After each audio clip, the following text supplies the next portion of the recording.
नमस्कार, आप देख रहे हैं भारत समाचार लाइव और मैं हूं आपके साथ वैशाली। आइए रुक करते हैं आज की खास खबर पर।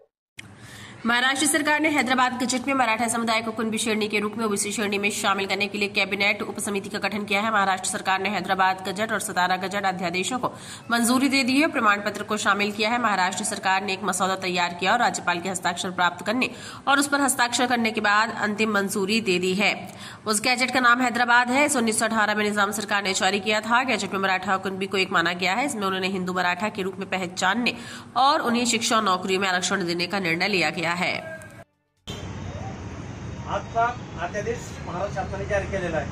त्यासंबंधी आपल्या समोर माझ्यासमोर उभे आहेत ते मराठा सेवा संघाचे अध्यक्ष श्री, आपलं नाव काय सर? माझं नाव बापूसाहेब सावंत, अखिल भारतीय मराठा महासंघाचा जिल्हा प्रमुख काम करतो। कैलासवासी अण्णासाहेब पाटील यांनी पहिला जो लढा दिला 1981 मध्ये, पहिला आरक्षणाचा त्यांनी जी बांधणी केली आणि पहिलं जे बलिदान दिलं, त्या बलिदानाचे पहिले जनक कैलासवासी अण्णासाहेब पाटील होते।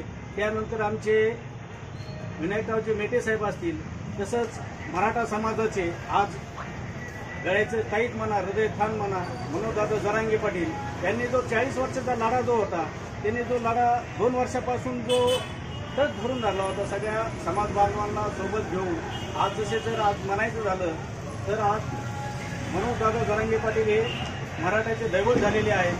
आणि हा 40 वर्षाचा लढा आज जो विखरलेला मराठा होता, तो आज एकत्रित येऊन हा सगळ्यात मोठा विजय आपण सर्व महाराष्ट्र आणि भारतवासियांनी बघितलेला आहे।